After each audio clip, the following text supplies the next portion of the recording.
پاکخستنی دەوامی قوتابخانەکانی ئیدارەی سۆرانە و ناردنەوەی قوتابیانە بۆ ماڵەوە لە پێناو ئاهەنگی حزبی پارتی و هاتنی مەسرور بارزانی سەرۆکی حکوومەتی ماوە بەسەرچوو بۆ ناوسەکە. بەرپرسی لە قیسۆرانی یەکێتی مامۆستایانی کوردستانیش دەڵێت پاکخستنی دەوامی قوتابخانەکان نایاساییە و مایەی نیگەرانیە. کە ئەمە جێگەی نیگەرانیە حزب بانگەشی خۆی ئەکە ئاساییە، بەڵام لۆ داموزگای حکومی بەکاربیێنیت قوتایبەکان هەندێک لە پەروەردەی سۆران و پەروەردەی ڕەواندز قوتایبەکان نادراینەوە کۆستەریان لۆگرتین و پێشتر پێیان گوتینە مامەستەکان و قوتایبەکان بەکارهێنراون لە بانگەشەی هەڵبژاردن ئەویش کە سەرۆکی حکومەتە بۆ خۆی بوویتە هۆکارێک لەوەی کە هەندێک لە قوتابخانەکان داوامیان ڕاوبەستیت. ئەوە جێگەی نیگەرانی ئێمەیە. ئەوە شتێکی زۆر خراپە. پێمان دەڵێ دەگەڕێنەوە سەر زەمەنی لە زەمەنی بەعثیەکان سەدام حوسێن ئەگەر بیویست با بانگەشی هەر شتێک بکە لەبەرەوەی مدیرەکان هەموو حیزبی بوون ئیلای کەچی کوونە بیت. ئێستاش مدیرەکان حیزبین، وەزیرش حیزبیە، حیزبی دەسەڵاتە، وەزیری تەربیە و مدیرەکانیش بە ئیسراحەت هەر کاتێک بیانەوێ قوتابی مامۆستایەکان بەکاردێنن وەک کاڵایەکی چاک لە بۆ بانگەشەی خۆیان، لە بۆ ڕەواتپێدانی کاری خۆیان، لە بۆ شەرعیەت پێدانی قەرەباڵغیکردنی دەوروبەری خۆیان.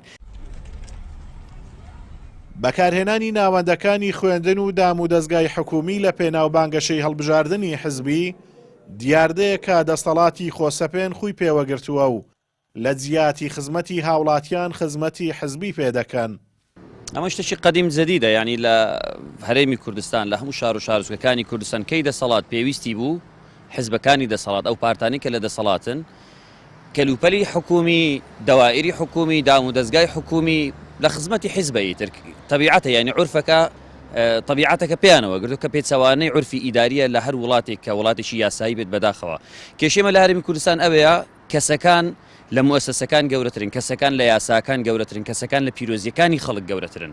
ئەم دیاردێت تەنها بەوە چارەسەر بێتتر خەڵک لە هەڵبژانی دات و متمانە نەداتەوە بەو کەسانی کە هەموو شتێک بۆ خزمەتی خۆیان بەکاردێن و بەکارهێنانی ئەم چین و توێژانەی کە کارمەندن مامۆستان خوێندکارە یا ئەوەتە توێژێکن کە سەر بە کەرتی حکومیوەن لایەنێکی سیاسی بەکارهێناوە لە بانگەشەی هەڵبژاردننی ئەمەشیان پێچوانەی ڕێنماکانی کۆمیسیۆنە و پێویستە کۆمیسیۆن ئیزراعاتی و ڕێکاری یاسایی لە بەرامبەر ئەم پێشکاریانە بگرێت.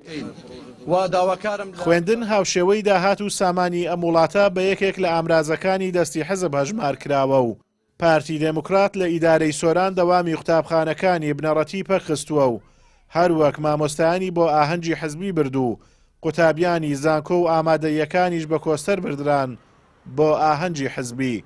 سەرڕای ئەوەی فەرمانبەرانیش ناچارکراون بۆ ئاهەنگی حزبی. جگەلەوەی بەکارهێنانی دام و دەستگا و پۆستە حکومیەکان بۆ بانگەشە یەکێکە لە قەدەغەکراوەکان لەلایەن کۆمیسیۆنەوە. ئازادۆمەراوەی کەناڵی ئاسمانی پەیام، سۆران.